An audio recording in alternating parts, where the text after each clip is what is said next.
നല്ല ക്യൂട്ട് ബോ ഉണ്ടാക്കിയാലോ വളരെ സിംപ്ലസ്റ്റ് ആയിട്ടുള്ള പ്രൊജക്റ്റാണ് കേട്ടോ. അതുകൊണ്ടാണ് ഞാനിത് ചൂസ് ചെയ്തത്. കാരണം ഞാനൊരു ബിഗിനറാണല്ലോ. അപ്പോൾ ബിഗിനേഴ്സിന് ചെയ്യാൻ പറ്റുന്ന ഈസി ആയിട്ടുള്ളൊരു പ്രൊജക്റ്റാണ് കേട്ടോ ക്രോഷ്യയിൽ ഈ ബോ ഉണ്ടാക്കുക എന്നുള്ളത്. ഇതിന് ജസ്റ്റ് നമ്മൾ ക്രോഷ്യയിലെ 2 സ്റ്റിച്ചസ് അറിഞ്ഞിരുന്നാൽ മതി. ഒന്ന് ചെയിൻ സ്റ്റിച്ചും പിന്നെ ഒന്ന് സിംഗിൾ ക്രോഷ്യ. ചെയിൻ സ്റ്റിച്ച് ഞാൻ ഇന്നലെ പറഞ്ഞു തന്നിട്ടുണ്ടായിരുന്നില്ലേ. സോ ഇനി സിംഗിൾ ക്രോഷ്യ എങ്ങനെയാണ് ചെയ്യാൻ നോക്കിയാലോ. ജസ്റ്റ് ചെയിൻ സ്റ്റിച്ചിൻ്റെ കണ്ടിന്യൂഷൻ ആയിട്ട് തന്നെ നമുക്ക് ചെയ്യാൻ പറ്റും കേട്ടോ. ഒരു ചെയിൻ ഹോൾഡ് ചെയ്യുക, അത് നമ്മൾ പ്രത്യേകം നോട്ട് ചെയ്യുക. ദെൻ നെക്സ്റ്റ് ചെയിനിലേക്ക് ഹുക്ക് ഇൻസേർട്ട് ചെയ്യുക, യാൺ ഓവർ ചെയ്യുക, വലിച്ചെടുക്കുക.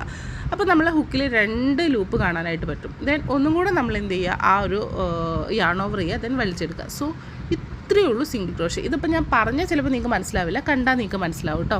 വളരെ സിമ്പിളാണ്. ദെൻ ആ ഒരു ചെയിൻ കംപ്ലീറ്റ് ആയിട്ട് താഴേക്ക് ഇങ്ങനെ നമ്മൾ എന്ത് ചെയ്യുക, ഈ ഒരു സിംഗിൾ ക്രോഷ്യ ചെയ്ത് വരിക കേട്ടോ. ഇത്രയേ ഉള്ളൂ ഈ ഒരു ബോ ഉണ്ടാക്കാനായിട്ട്. ഇതിൻ്റെ ഒരു ഡിഫറൻസും കൂടെ ഞാൻ കാണിച്ചു തരാം കേട്ടോ. ചെയിൻ സ്റ്റിച്ചും സിംഗിൾ ക്രോഷ്യം തമ്മിൽ നല്ല ഡിഫറൻസ് ഉണ്ട് കേട്ടോ. അത് കാണാൻ തന്നെ ഉണ്ട്. കണ്ടോ, ഒന്ന് കുറച്ചും കൂടെ സ്ലിം ആയിരിക്കും, ഒന്ന് കുറച്ചും കൂടെ തിക്കറായിട്ട് വരും കേട്ടോ. അങ്ങനെ ഇതാ നമ്മൾ സിംഗിൾ ക്രോഷ്യ കംപ്ലീറ്റ് ചെയ്തതിന് ശേഷം നമുക്ക് എന്ത് ചെയ്യുക, നെക്സ്റ്റ് ഇനി എങ്ങനെയാണ് അത് വെച്ചിട്ട് ബോ ചെയ്യുക എന്നുള്ളത് നോക്കാം കേട്ടോ. വളരെ സിമ്പിളാണ്. നമുക്ക് ഇതുപോലെ ഒന്ന് സെറ്റ് ചെയ്ത് കൊടുക്കുക കേട്ടോ. ഇത് ഞാൻ പറഞ്ഞാൽ നിങ്ങൾക്ക് മനസ്സിലാവില്ല, ജസ്റ്റ് കണ്ടാൽ മനസ്സിലാക്കാൻ പറ്റും കേട്ടോ. അതിനുശേഷം അതിൻ്റെ സെൻട്രലായിട്ട് യാണിൻ്റെ ഒരു പീസ് എടുത്തിട്ട് ഇതുപോലെ ഒന്ന് കെട്ടി കൊടുക്കുക കേട്ടോ. അത്രേ ഉള്ളൂ. ഒരു ക്യൂട്ട് ബോ നമ്മളെ ക്ലിപ്പിൽ കുഞ്ഞു കുട്ടികൾക്കൊക്കെ തലയിൽ വെച്ച് കൊടുക്കാനൊക്കെ ആയിട്ട് നല്ല ക്യൂട്ടായിട്ടുണ്ട് കേട്ടോ.